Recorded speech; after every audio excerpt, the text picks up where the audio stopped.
Thanks for stopping and listening. As a young boy, I used to climb up this mountain to an overlook.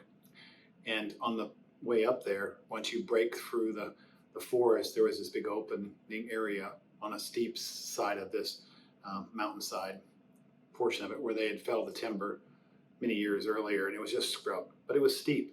And the only way up that was to basically work your way up, traversing this um, face until such time as you could get to the top and make a small little right-hand turn under a little cliff face, which is a little ledge about 3 feet wide.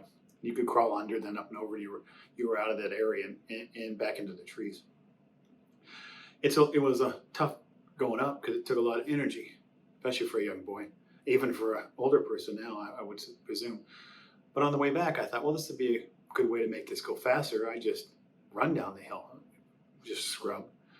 Well, what I didn't know was that once I started running downhill, making it picked up speed, the momentum, I couldn't slow down. My body wouldn't brake. I couldn't brake fast enough, so I pitched forward, and then I started rolling, and then tumbling, and basically floundering all the way down the end of the bottom of that.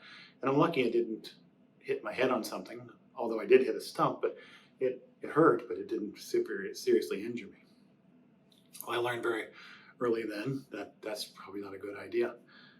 In life, don't we sometimes get into behaviors that we think that are not very harmful, or it's not a big deal, and it's just going out and doing whatever, and the behavior's not that big a deal. And isn't it sort of like going downhill, like I was as a child? We think we can handle this, and pretty soon the behavior gets more difficult, more time consuming. It causes more decisions to be made, and pretty soon you're tumbling relationally, physically, or whatever down this hill faster and faster until you get to the bottom. And at the bottom, there's consequences all the way down. So if you think that going out and doing whatever is going to be not harmful, be mindful that James talks about this when he says that we're dragged away and enticed by our own evil desires. And those desires give birth,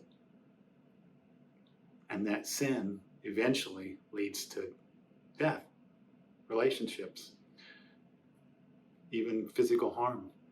So next time you think you could run downhill and it's not going to be a big deal, you might want to really think that through of what those consequences would be, because once that tumble starts, it rolls all the way down the hill. Think about it.